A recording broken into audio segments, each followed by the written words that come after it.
मथुरा जनपद के माठ थाना क्षेत्र के अंतर्गत आजाद समाज पार्टी काशीराम के काफिले पर किया गया हमला।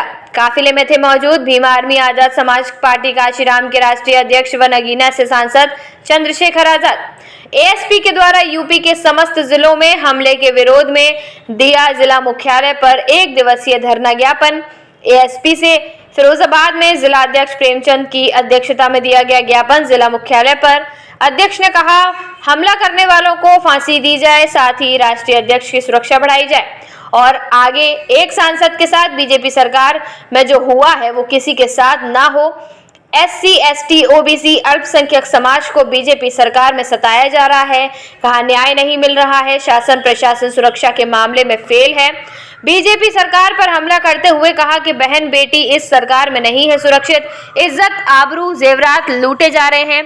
ऐसे मामले में मुख्यमंत्री को इस्तीफा देना चाहिए। सरकार एससी, एसटी के मामले में, सुरक्षा के मामले में, सम्मान के मामले में, शासन प्रशासन भ्रष्टता के मामले में फेल नजर दिख रहा है। अजी, क्या नाम है आपका? मेरा नाम प्रेमचंद गौतम है। मैं आजाद समाज पार्टी से जिलाध्यक्ष हूँ। आप आज आए डीएम साहब से मिलने के लिए, क्या कारण है, पूरी बात बताइए आप। डीएम साहब से मिलने का कारण ये है कि हमारे जो सांसद हैं भाई चंद्रशेखर आज़ाद जी, वो हमेशा मजलूम और गरीबों और अनुसूचित जातियों की लड़ाई लड़ते हैं। तो ये मथुरा में जो घटनाएं हुई हैं उसके बारे में भाई चंद्रशेखर आज़ाद जी गए थे और न्याय दिलाने की उन्होंने चर्चाएं की और उनको भरोसा दिलाया।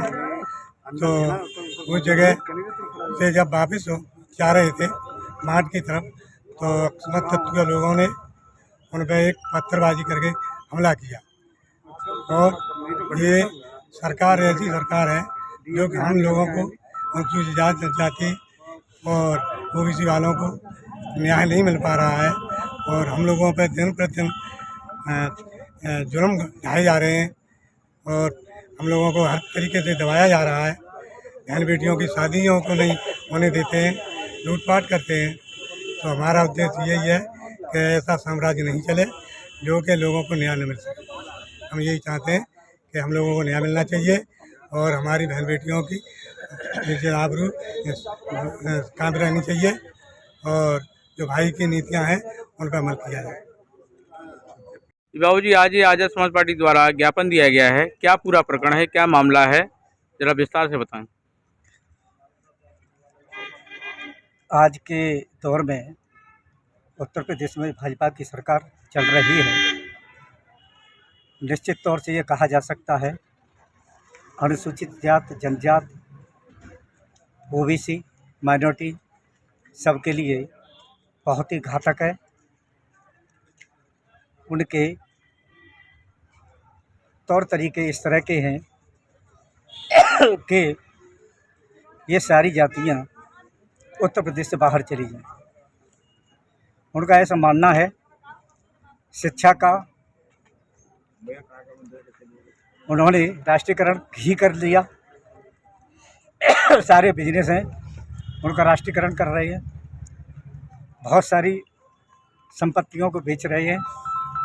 लेकिन जहां अनुसूचित जाति के लोगों को, अनुसूचित जनजाति के लोगों को, पिछड़े वर्ग के लोगों को जो संवैधानिक तौर पर सहायता मिलनी चाहिए, ऐसा कुछ नहीं दे रही। कुमार सिंह है, मैं पूर्व जिलाध्यक्ष, वर्तमान में जिला प्रभारी हूँ आजाद समाज पार्टी जनपद। आज यहाँ आए हैं आप जिलाधिकारी कार्यालय पर, क्या कारण है, पूरी बात बताइए आप। सर्वप्रथम मैं आपका इस्तेमाल करता हूँ कि आप मीडिया बंदी में हम लोगों के जो कवरेज लेने का प्रयास किया, उसके लिए मैं आपका तहे दिल से धन्यवाद करता हूँ। सर्वप्रथम बात दरअसल यहाँ से शुरुआत होती है कि जनपद मथुरा के थाना सुरीर, थाना माठ और थाना रिफाइनरी के मामले में वहाँ यादव समाज के लोग 2 बहनों की शादियाँ नहीं होने देते हैं। वो बेचारी बहनें दुल्हन बनी घर पर बैठी हैं, जिनकी शादियाँ भी तोड़ दी गई। दूसरा कर्नावल के क्षेत्र का है, जिसमें दबंग लोगों द्वारा गरीब और दलितों का जो खेत है, जो खलियान है, वो जोते जाते हैं। उसके बावजूद भी, शिकायत के बावजूद भी कोई भी किसी भी प्रकार की प्रतिक्रिया प्रशासन या शासन के द्वारा नहीं दी जाती है। तीसरी चीज़, बहनों की जो जेवरात हैं वो लूटे जाते हैं। तमाम इन संज्ञानों को देखते हुए हमारे आजाद समाज पार्टी के राष्ट्रीय अध्यक्ष बड़े भाई एडवोकेट चंद्रशेखर आज़ाद जी ने दौरा किया जनपद मथुरा का, जिसमें ये देखा जाता है जनपद मथुरा में काफिले के दौरान आप ये अमूमन ये सोच कर देखिए कि एक राष्ट्रीय अध्यक्ष उसके साथ हज़ारों गाड़ियों का काफिला, और देखिए कि दबंग लोगों के मंसूबे इतने मजबूत हैं, कहीं ना कहीं वो मंसूबे सोचने वाली बात है, कहाँ से मजबूत हुए? कहीं ना कहीं किसी का हाथ है, या किसी शासन प्रशासन का हाथ है, या कोई उनको सराहनीय कार्य करने के लिए उनको प्रेरित कर रहा है। तो उस काफिले पर पथराव किया जाता है, जिसमें तमाम गाड़ियाँ ग्रसित होती हैं, क्षतिग्रस्त होती हैं, तमाम लोगों की चोटें आती हैं, गंभीर चोटें आती हैं। तो हमारी ये मांग है कि सरकार द्वारा हमारे बड़े भाई एडवोकेट चंद्रशेखर आज़ाद जी को जो सुरक्षा दी गई है, वो हमें लगता है वो कम है। उसके लिए सबसे पहले तो हमारी ये मांग है कि दबंगों पे जो कार्रवाई है वो होनी चाहिए।